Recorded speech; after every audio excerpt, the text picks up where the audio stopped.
Kebijakan kenaikan pajak bumi dan bangunan atau PBB di sejumlah daerah hingga ratusan persen memicu protes dari masyarakat. Muncul anggapan kenaikan yang disebut-sebut ugal-ugalan ini akibat dari kebutuhan penerimaan daerah yang besar di tengah efisiensi anggaran dari pemerintah pusat. Benarkah demikian dan apa yang bisa dimaksimalkan? Dan untuk mendiskusikannya sudah bersama kami dari luar studio, Direktur Eksekutif Komite Pemantauan Pelaksanaan Otonomi Daerah, Herman Suparman. Selamat sore Pak Herman, apa kabar? Selamat sore Mas Bram. Baik, Pak Herman, terima kasih sudah berkenan bergabung langsung saja. Jadi ini sudah dijawab oleh Istana, Mensesnek menjawab, Kepala PCO menjawab, tidak ada kaitannya dengan efisiensi pemerintah pusat, disebut eh, pure wewenang dari pemerintah daerah. Jadi bagaimana kita tidak mengkaitkan dengan efisiensi, tapi di sisi lain PAD juga perlu ditingkatkan begitu? Ya, saya mulai dari konteks kebijakan nasionalnya dulu ya Mas Bram. Mhm. Ini kan sebetulnya bagian dari kebijakan pajak dan retribusi daerah yang itu diatur di dalam Undang-Undang Nomor 1 Tahun 2022 tentang hubungan keuangan pusat dan daerah. Undang-undang yang sering disingkat dengan Undang-Undang HKPD ini itu mengatur dua pokok besar Mas Bram. Pertama pajak dan retribusi, kemudian yang kedua adalah terkait dengan transfer ke daerah atau dulu disebut dengan dana perimbangan serta pengelolaan belanja daerah. Pada sisi pengaturan terkait dengan pajak dan retribusi daerah, undang-undang ini memang mengatur beberapa ketentuan baru yang itu berbeda dengan undang-undang sebelumnya, Undang-Undang 28 tahun 2009. Ada banyak pengaturan terbaru itu, hanya mungkin saya fokus saja pada isu yang sekarang kita lagi bicarakan soal PBBP 2 ya. Nah, PBBP 2 ini kan di dalam undang-undang sebelumnya itu batas dasar pengenaan tarifnya itu maksimal 0,3%, sekarang itu maksimal 0,5%.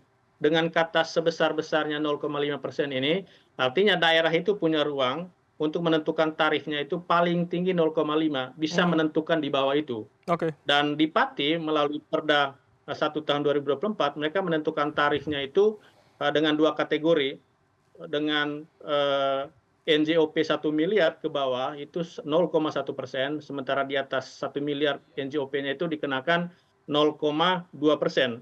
Nah, 0,1, 0,2% ini itu dikalikan dengan nilai kena pajak namanya NJKP, dan NJKP ini Mas Bram itu diperoleh dari NJOP nilai jual objek pajak Oke. dikurangi dengan nilai objek pajak tidak kena pajak. Ini adalah ruang bagi daerah penentuan NJOP ini gitu ya. Sehingga seperti yang tadi disampaikan oleh Istana, ada perbedaan dari satu daerah ke dengan daerah lain karena pertama tarif dasarnya berbeda, NJOP pasti berbeda Oke, gitu Pak ya. Herman, kami Dan tangkap poin ini Anda. Pak adalah Herman, peluang. saya ingin lebih spesifik lagi. Jadi dalam pemantauan Anda, apakah kemudian menaikkan PBBP 2 pun berbeda setiap daerah, itu menjadi jalan satu-satunya kemudian untuk bisa mendongkrak PAD di daerah tersebut? Itu adalah salah satu yang bisa dimanfaatkan atau berada di bawah kontrol pemerintah daerah, Mas Bram. Kenapa kami mengatakan seperti itu? Karena sebagian besar daerah sekarang, gitu ya, di level kabupaten, kota, dan provinsi itu masih mengandalkan transfer dari pemerintah pusat, Mhm. transfer ke daerah namanya, gitu ya, atau dulu disebut dana perimbangan. Di tengah kondisi kemandirian fiskal yang rendah seperti ini, baru kemudian pemerintah pusat melakukan kebijakan efisiensi dengan Impres 1 kemarin, itu sangat mengganggu kondisi keuangan daerah per hari ini. Kita bisa lihat 6 bulan terakhir ya, 6 bulan terakhir dengan pemotongan 50,59 triliun transfer ke daerah, dan kalau kita rinci lagi misalnya untuk DAK fisik dan alokasi khusus fisik gitu ya, itu dipotong hampir setengahnya, dan itu sangat mengganggu belanja pembangunan terutama di belanja modal Oke. gitu ya. Belanja modal di sini kita bicara belanja infrastruktur misalnya, gitu ya. Nah, di tengah kebutuhan daerah yang tinggi dan kita tahu tahun ini adalah tahun pertama semua kepala daerah itu memenuhi janji-janji politiknya, mereka sebetulnya membutuhkan uang yang cukup, gitu ya. Hmm. Tetapi karena kondisinya mereka masih bersandar sepenuhnya pada transfer dari pemerintah pusat atau yang disebut dengan transfer ke daerah tadi, akhirnya mereka itu menggunakan peluang-peluang yang ada di bawah kontrol mereka. Salah satunya adalah pajak dan retribusi daerah, Oke, gitu ya. Pak Herman, Itu jadi konteks ini yang kami lihat sehingga artinya hanya berupa jalan pintas shortcut begitu ya untuk kemudian pemenuhan tadi? karena itu di tengah kebutuhan mereka untuk memenuhi janji-janji politik gitu ya, Hmm. mereka itu membutuhkan sumber-sumber penerimaan ya tentu sesuai dengan peraturan perundang-undangan adalah pajak dan retribusi daerah gitu ya. Itu yang kami lihat kenapa ada kaitannya sebetulnya kebijakan efisiensi ini dengan upaya pemerintah daerah itu menaikkan PAD dari pajak dan retribusi daerah. Oke. Meskipun kan seperti yang tadi disampaikan, itu bukan arahan atau delegasi atau pelimpahan langsung dari pemerintah pusat soal ketentuan itu, tetapi ada kaitan di tengah efisiensi itu mereka harus mengaktifkan sumber-sumber penerimaan yang berada di bawah kontrol pemerintah daerah. Dalam hal ini ya pajak dan retribusi daerah, Mas Bram. Oke, Pak Herman, apakah kemudian soal PBBP 2 itu menjadi jalan satu-satunya? Bukankah kemudian dari retribusi yang lain atau kemudian pemasukan dari BUMD itu bisa juga jadi celah? Atau jangan-jangan memang yang paling cepat dengan waktu yang terbatas di note pertama seperti yang Anda sebutkan itu adalah soal PBB tadi? Sebetulnya bukan hanya PBBP 2 ya, kalau Mhm. kita bicara pajak dan retribusi daerah yang menjadi kewenangan kabupaten kota itu ada juga yang disebut dengan pajak barang dan jasa tertentu, termasuk dulu disebut dengan pajak hotel, pajak restoran, pajak hiburan, pajak penerangan jalan. Sekarang itu disatukan ke dalam apa yang disebut dengan pajak barang dan jasa tertentu ya.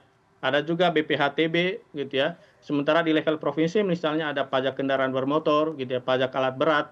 Nah, itu adalah pajak dan retribusi yang sudah ditentukan oleh peraturan perundang-undangan. Sementara sumber yang lain seperti kata Mas Bram sebetulnya itu bisa memanfaatkan misalnya optimalisasi aset daerah.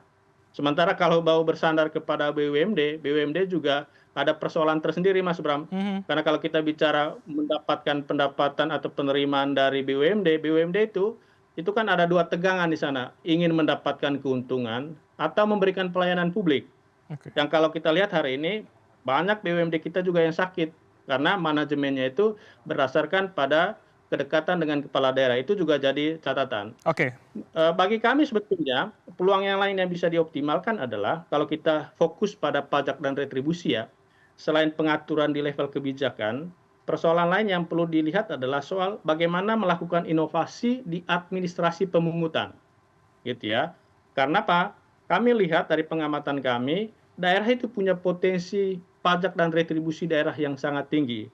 Tetapi ada kelemahan dalam administrasi pemungutan, di sistem pemungutan, terutama yang masih mengandalkan konvensional gitu ya, sistem konvensional harus tatap muka, harus datang ke Badan Pendapatan Daerah, padahal dari daerah-daerah yang selama ini sudah beralih ke digitalisasi pembayaran pajak daerah, itu ada lonjakan yang cukup tinggi eh, penerimanya dari pajak dan retribusi daerah, Hmm. gitu ya. Kemudian yang kedua masih terkait dengan administrasi ini soal data, gitu ya. Data wajib pajak itu juga yang perlu dirapikan oleh pemerintah daerah ketimbang mengatur tarif, termasuk tadi pengaturan soal NJOP atau tarif-tarif dasar pengenaan dalam setiap pajak dan retribusi.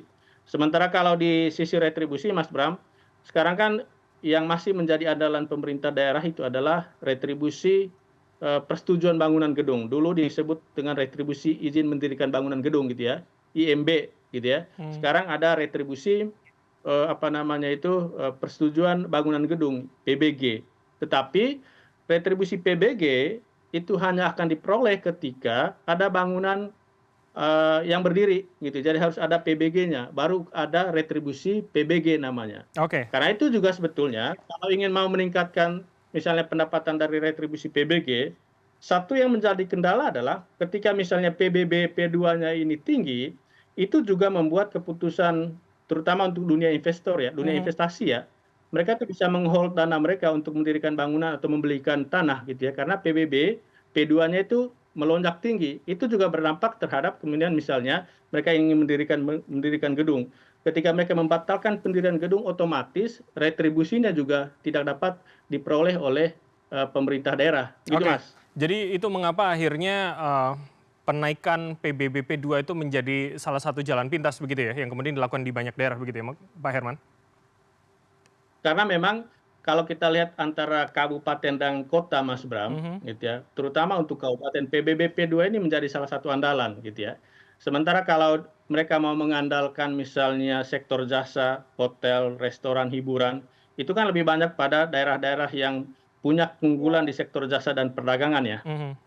Misalnya ya sebagian besar kota gitu ya, sebagian besar kota. Kita bisa membandingkan pajak dan retribusi dari pemerintah kota dengan pemerintah kabupaten.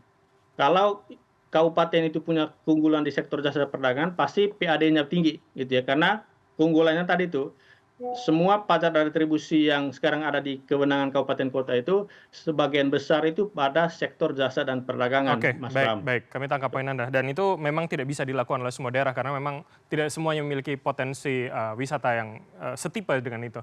Terima kasih. Kita akan lihat Persis, persis. seperti apa respon publik terhadap kemudian dinamika yang terjadi terutama di Pati. Terima kasih insight dari Anda, Pak Herman Suparman, Direktur Eksekutif Komite Pemantauan Pelaksanaan Otonomi Daerah telah bergabung sama kami. Selamat sore. Sehat selalu, Pak Herman.